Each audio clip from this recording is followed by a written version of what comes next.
Bien, hoy como último tema teórico del año de la materia termodinámica vamos a ver lo que se conoce como transferencia de calor, lo que es en realidad un proceso de transporte de calor de una fuente a otra, sea del tipo que sea, puede ser de cuerpo a cuerpo, o de un cuerpo a otro, o de un cuerpo a un líquido o a un gas en el interior de algún componente. Es decir, hay distintas formas de hacer esta transferencia de calor y hay tres grandes grupos en los cuales podemos dividir a la transferencia de calor, sea por conducción, por convección y por radiación, que son las que vamos a ver en este curso. La primera que vamos de alguna manera a ir analizando va a ser la de conducción, o también conocido como conductividad térmica. Esto se da generalmente vamos a ver que en medios sólidos, y también puede ser entre sólido, líquido y gas. Y por ahí vamos a encontrar que están las tres formas de transferencia de calor de alguna manera que se manifiestan en un determinado sistema. Esto se puede dar, como dijimos, eh, por conducción.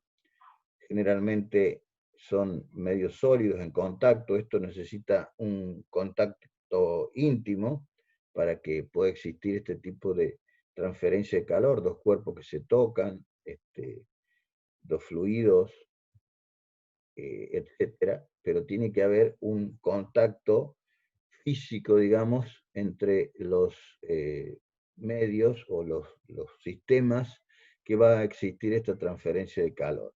Eso se hace en forma diréctica, eh, como decimos, en el interior o por contacto directo, íntimo.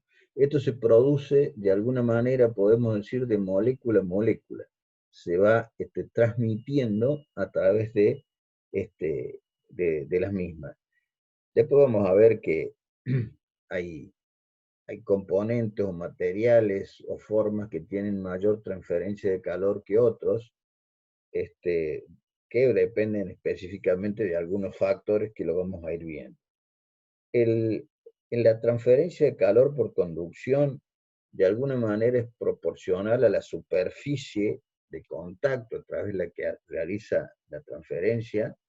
Esa superficie tiene que ser transversal a cómo se produce el delta T, la variación de temperatura a través de un calor aportado en algún sentido, y es a su vez inversamente proporcional al espesor del sólido del que se trate. Fundamentalmente vamos a ver sólidos y tubos de paredes gruesas y esferas, cómo se produce la transferencia de calor de este tipo. Eh, Eso, el análisis que vamos a hacer, y conviene de alguna manera realizarlo, es cuando el régimen de temperatura es constante, es decir, la cantidad de calor que portamos en un determinado lugar se lo hace en forma constante para que se mantenga ese delta T en forma constante. Y para ustedes, los conductores eléctricos, que son buenos conductores de calor, realmente tienen un valor bastante importante conocer cuál es la transferencia de calor. Por eso también, además de la, del otro tema de cómo transferimos, cómo llevamos energía, también el tema del aporte de calor. Ahí el ejemplo que tienen debajo sería una varilla que está expuesta a un calentador, un mechero o algo por el estilo. Y si ustedes tomaran desde el otro extremo donde está más celestito, y van a tener en algún momento van a poder tomar la varilla, pero se va a ir transmitiendo la energía en forma de calor hasta que en algún momento, si tuviéramos un ambiente controlado, iba a llegar esa temperatura hasta la última parte de esa barra que estamos viendo ahí. Ese sería de alguna manera la transferencia de calor por conducción. Esto es directo y se producen muchísimas cosas que estemos tocando. ¿Sí? Cuando nos damos la mano, si una mano fría y otra caliente, ese contacto va a ser transferencia de calor de un lado hacia otro, efectivamente. El tema de por convección, de alguna manera combina la conducción de calor, el almacenamiento del mismo y movimiento de mezcla, movimiento de fluido fundamentalmente. Esa transferencia de calor se realiza de alguna manera por etapas, o sea, entre superficies, y se puede ir dando fundamentalmente entre partículas y partículas. Por ejemplo, en un fluido que evoluciona dentro de una tubería, donde va cambiando, si hay una parte que tiene mayor temperatura y va a ir transmitiendo esta energía en forma de calor al resto hasta que puede llegar a conseguir una temperatura idéntica en toda una determinada área a estudiar. O sea, que el flujo de fluido y la energía tienen que ver con esto de la transferencia de calor por convección. Es decir, que el transporte de calor se puede producir por cuerpos, pero también por gases y líquidos en movimiento. En este caso serían gases y líquidos en movimiento. ¿Y qué es lo que va pasando cuando hay diferencia de temperatura? Cuanto mayor sea la temperatura, o a medida que va aumentando la temperatura de un fluido o un gas en un conducto, por ejemplo, el fluido va perdiendo densidad, es decir, se hace menos denso por la dilatación que existe debido a esta transferencia de calor, pero está sustituido por otra parte. Por eso decimos que es un movimiento de la mezcla. Esto sería, de alguna manera, lo que pasa, y no ocurre solamente convección, en un intercambiador de calor, en una caldera, por ejemplo, para producir vapor. Este sería el caso más, que más cercano a ustedes podemos mencionar. Otro ejemplo, y creo que lo tengo aquí debajo, supónganse que es una pava, una olla que ponemos al fuego, ¿no es cierto? ¿Qué es lo que pasa aquí? Tenemos una fuente de energía, pero acá tenemos una superficie en la base, es decir, que la primera transferencia de calor se hace por conducción entre la energía en forma de calor que le estamos entregando y las primeras partículas del agua, perdón. Entonces, se produce como una corriente de convección que es similar a lo que ocurre, como recién decía, en una caldera. Es decir, va a haber partículas, moléculas que van a ir, a medida que aumente su temperatura, disminuye su densidad, pasan a la zona superior, y las de menor temperatura, que son más densas, pasan hacia abajo. Esa es la manera en que se va recirculando y se va calentando todo el contenido del agua. Evidentemente que hasta que empecemos a producir vapor y seguimos, todo se va a vaporizar, ¿no? Pero esa sería la transferencia básica por convección, y la manera de poderles explicar cuál es la diferencia entre una y otra. Entonces, en la primera etapa aquí hay una transferencia de calor por conducción, por la superficie de la pava, que evidentemente que una vez que tomamos determinada temperatura, dependerá del espesor, el salto térmico que se logra. Y en el caso de la radiación, aquí tenemos, al contrario de la conducción, sería donde tenemos cuerpos separados o tenemos un espacio. Esto puede ser en el vacío o en otro medio, pero sin materia o sin material entre los cuerpos. Se describe este tipo de transferencia de calor de alguna manera por una teoría ondulatoria, perdón, que nos dice que se genera un campo electromagnético, es decir, que hay parte eléctrica y parte de magnetismo en la transferencia de calor. El más clásico es el tema de la transferencia de calor que podemos tener desde el Sol a la Tierra, ¿no es cierto? Ese es el ejemplo más característico. Ahora, no solamente se puede obtener transferencia de calor cuando no existe materia, también es factible que en algunos casos podamos mejorar esa delta T con parcialmente en contacto con algunas partes de materia. Por ejemplo, el filamento de una lámpara, bueno, ahora cada vez irradia menos calor, es decir, no, prácticamente no hay una gran variación de calor, pero el caso típico sería el filamento de una lámpara, ¿no? Que si uno pone la mano en zona cercana va a sentir que hay una diferencia de temperatura. En los calefactores, en algún tipo de calefactores, una de las partes del aporte de calor es por radiación. Hay unas leyes de Stefan Boltzmann que de alguna manera se refieren a esto y que vamos a ver sobre el final de la clase.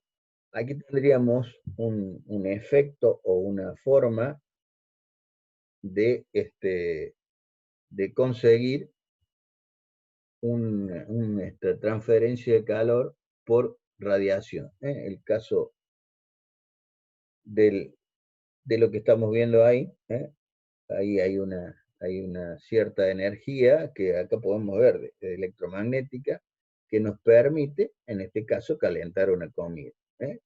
Ese es un caso básico de transferencia de calor por radiación.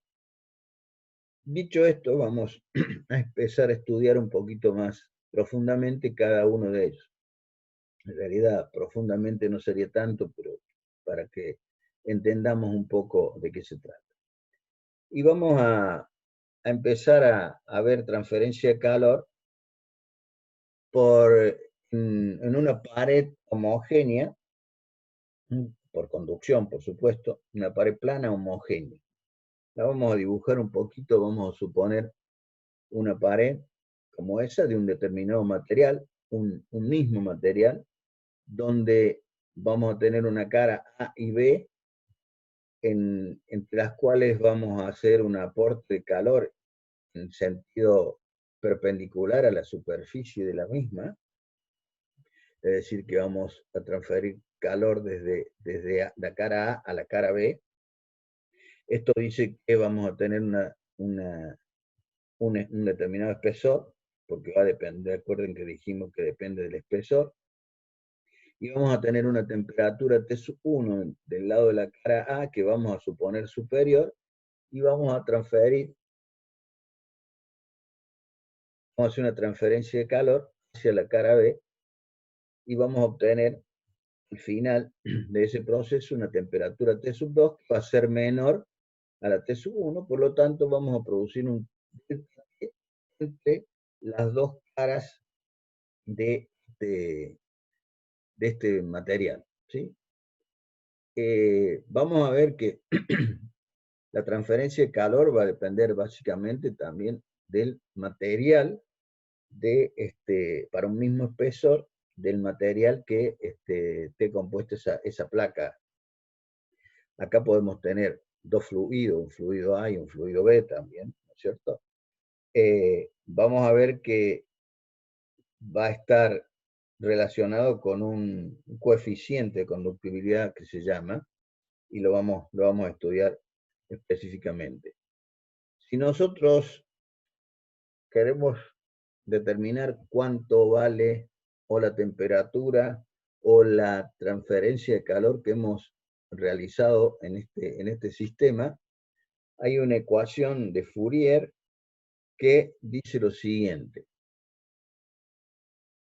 que el calor transferido en este cuerpo va a ser igual a menos delta por S por Z, donde delta es el coeficiente de conductibilidad, también se lo conoce como factor de proporcionalidad, y es relativa a encontrar la cantidad de kilocalorías por hora por metro cuadrado de sección transversal y por metro de longitud o espesor, transfiriendo o por cada grado centígrado de temperatura. Eso es lo que implica ese delta. Esto está tabulado y ese delta puede ir de 0 a infinito dependiendo del tipo de material de que se trate, pero hay tablas que nos indican, en función de cada uno de los materiales que podamos utilizar, cuál es el coeficiente de conductibilidad que tiene, ¿sí?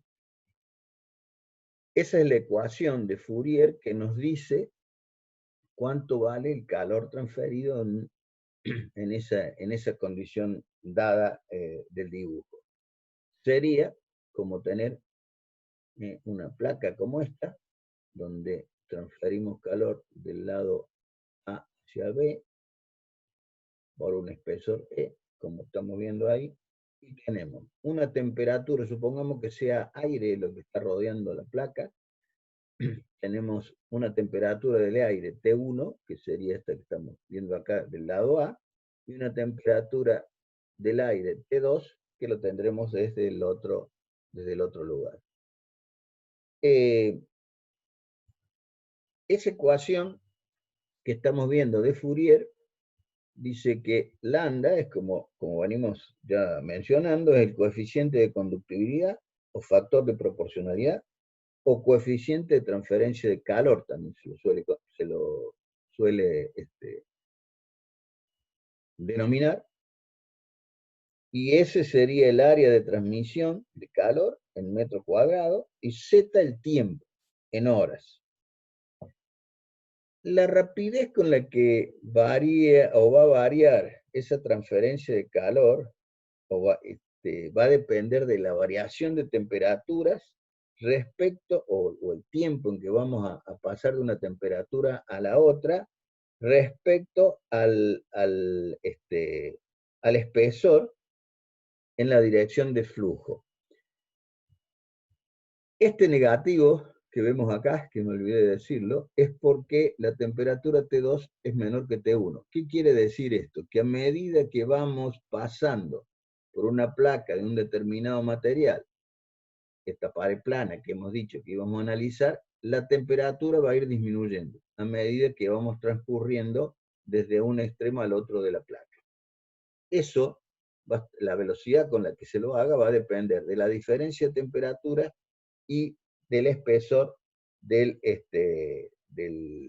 la placa, y a eso se lo llama gradiente térmico, que está expresada en grados centígrados por metro.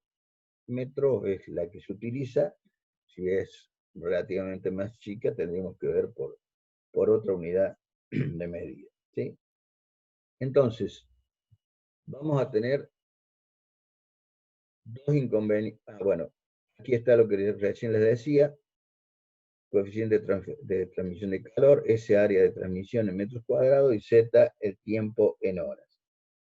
O sea, que el calor lo vamos a considerar para esta condición o para esta situación, que el flujo de calor lo tomamos perpendicular a la superficie de la placa. A su vez, vamos a tomar que ese calor va a ser constante, o sea, la fuente va a ser constante, es decir, que va a haber un flujo de calor estable o estacionario. Siempre va a ser lo mismo, eso va a permitir que también el delta T se mantenga en forma constante. ¿Qué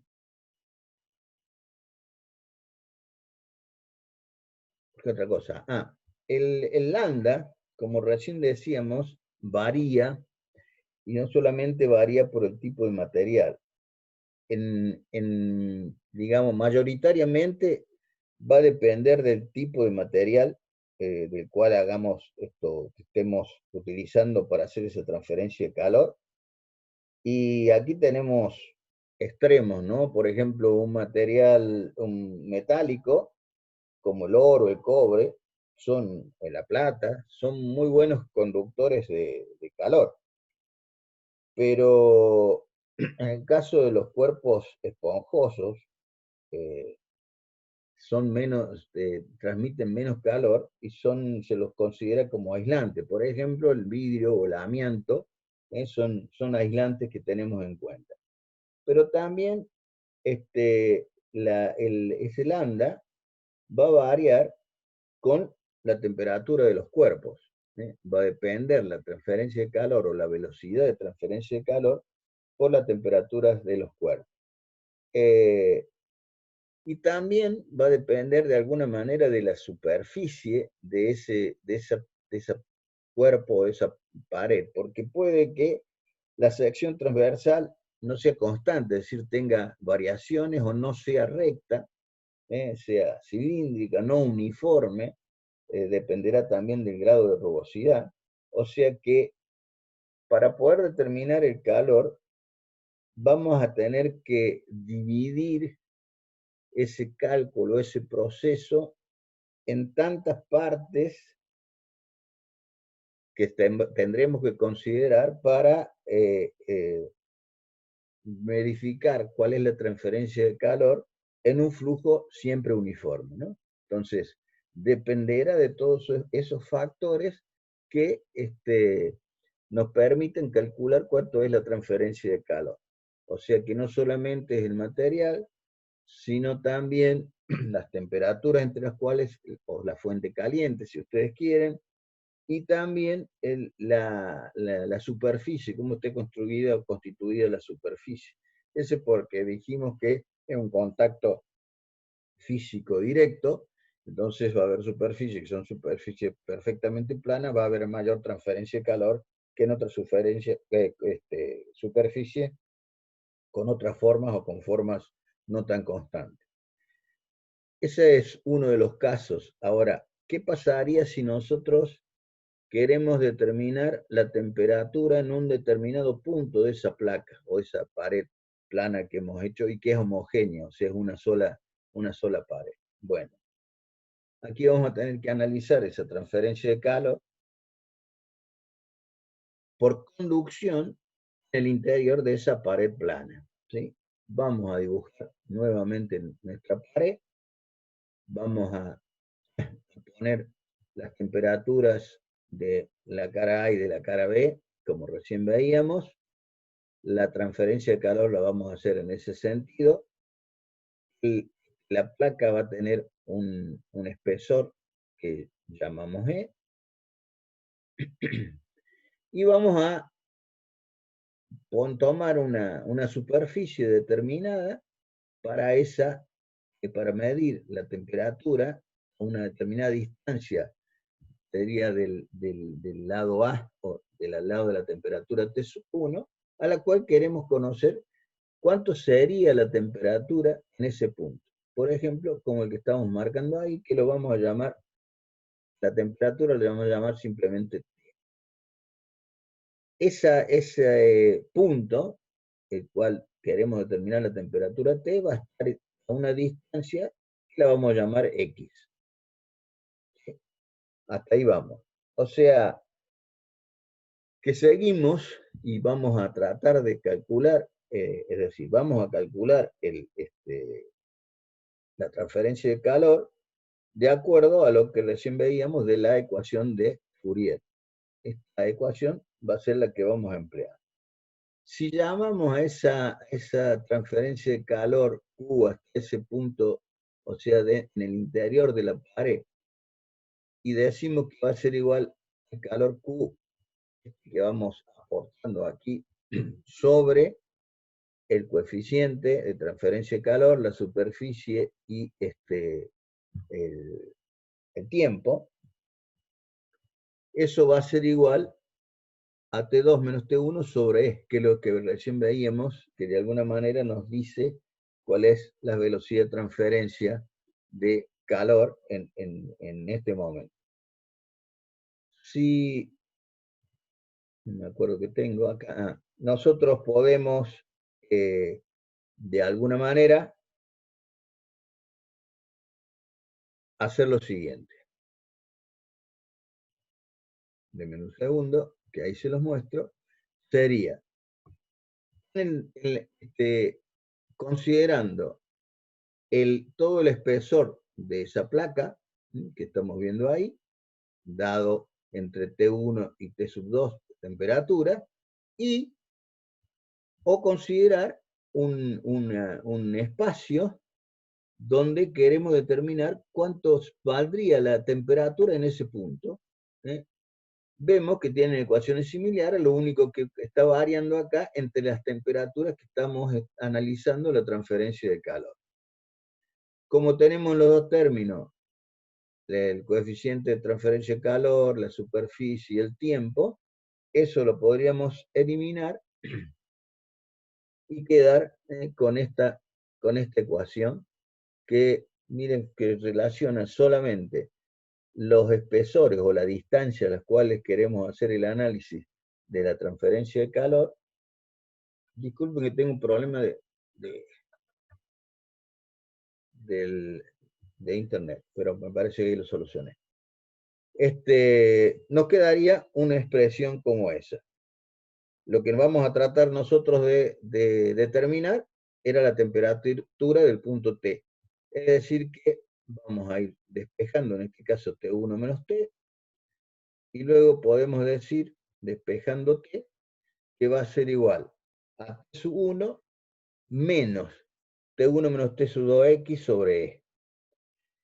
Esto nos está dando, de alguna manera, que si conocemos o podemos medir la temperatura T sub 1 y la temperatura T sub 2, y ese X en función del espesor de la placa que estamos analizando, le damos un determinado valor, podemos llegar a determinar el valor que tendría a cada distancia del inicio del proceso de esa temperatura T. Es decir, que acá nos está diciendo y estamos viendo efectivamente que la temperatura T sub 2 va a ser menor que la T y esta a su vez menor que la T sub 1, siendo entonces la transferencia de calor desde esta cara, donde tenemos la temperatura T sub 1, hacia la otra cara donde tenemos la temperatura de salida T sub 2. Fíjense que es relativamente simple hacer un cálculo para este caso. Eso cuando necesitemos hacer transferencia de calor. Evidentemente que por ahí necesitamos aislarlo, ¿no? Y bueno, si vamos a aislar, vamos a usar otro tipo de materiales. Acá estamos viendo que necesitamos hacer transferencia de calor. Esto se puede dar en muchos casos. Si no quisiéramos que se transmita calor, como en el caso de un frigorífico en alguna cámara, y bueno, lo que vamos a hacer es tratar de aislar para que no se pierda calor. En otros casos vamos a necesitar que haya transferencia de calor, evidentemente que vamos a utilizar un sistema o un material que nos permita que haya esa transferencia de calor. Esto lo hicimos en una pared plana constante, es decir, con un solo material. ¿Qué pasaría si nosotros a esa transferencia de calor la hacemos, pero en paredes compuestas? Es decir, pongamos en contacto dos paredes de distintos materiales. Por ejemplo, ahí tendríamos una de un determinado material, a la cual la vamos a hacer una transferencia de calor por conducción a otra de pared plana, tal como la vemos ahí. ¿Qué es lo que estamos diciendo? Que la transferencia de calor va a ser distinta entre esta cara de la primera pared y esta otra respecto a esta donde hacemos transferencia de una cara de una pared a la otra, y seguramente si este material es distinto, la transferencia de calor va a ser también distinta. Vamos a analizar el tema.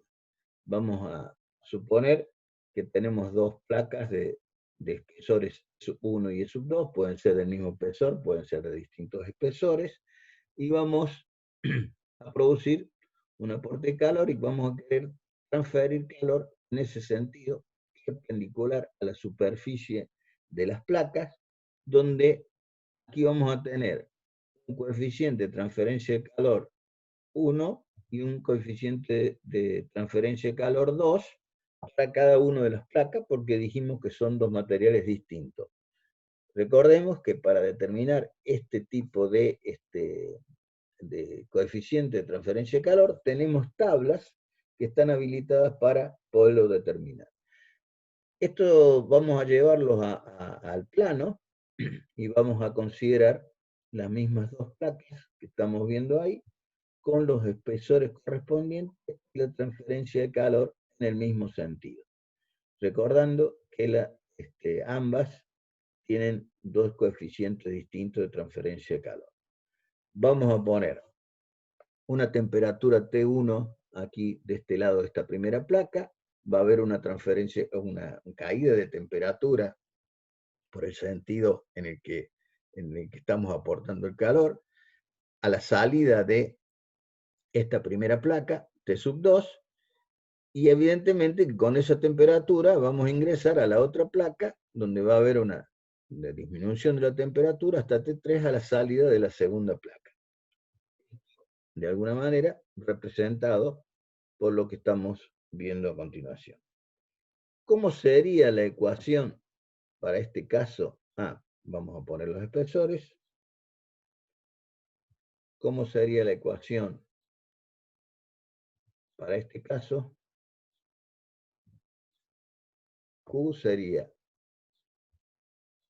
de paredes compuestas, y acá va a depender también, vamos a ver, de resistencias térmicas, ese calor aportado que estamos determinando sobre la superficie por el tiempo va a ser igual al coeficiente de transferencia de calor por las diferencias de temperatura T1 y T2 sobre E.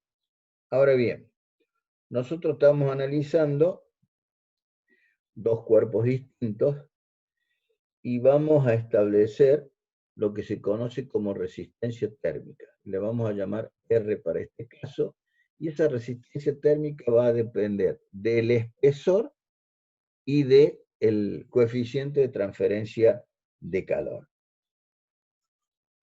Para un flujo estacionario, es decir, que Q sea igual constante, esto quiere decir que se mantienen estos valores en forma constante, vamos a decir que ese Q de flujo estacionario que estamos viendo va a ser igual a T1 menos T2, es decir, las diferencias de temperaturas producto del material de la primer placa o la primer pared, sobre R1, que sería la resistencia térmica de esa parte, va a ser igual a T sub 2 menos T sub 3 sobre R2, que es la resistencia térmica de esa placa que hemos llamado 2 para este caso. Quiere decir que vamos a tener 2R1 y 2R2, 2R, un R1 que va a ser igual a S1, el espesor de la placa, de la primera placa, sobre el coeficiente de transferencia de calor 1. Y otro que va a ser R2, donde va a tener en cuenta el espesor de la placa 2 y el coeficiente de transferencia de calor para ese tipo de material. Si nosotros queremos hacer ese análisis para n paredes superpuestas, supónganse que sean más, queda menos de un minuto, cuando se corte grabamos y continuamos. Es decir, que para una cantidad n vamos a tener que hacer una temperatura inicial menos las diferencias de temperatura n más 1, porque tenemos que tomar la de salida, sobre la resistencia térmica total de ese producto. Es decir, que la resistencia térmica acá va a ser igual a la sumatoria de las resistencias térmicas internas de cada una de las placas que estemos analizando. Y eso va a ser la sumatoria de la diferencia entre el espesor y el coeficiente de transferencia de calor. Esto sería para cuerpos no homogéneos, el calor Q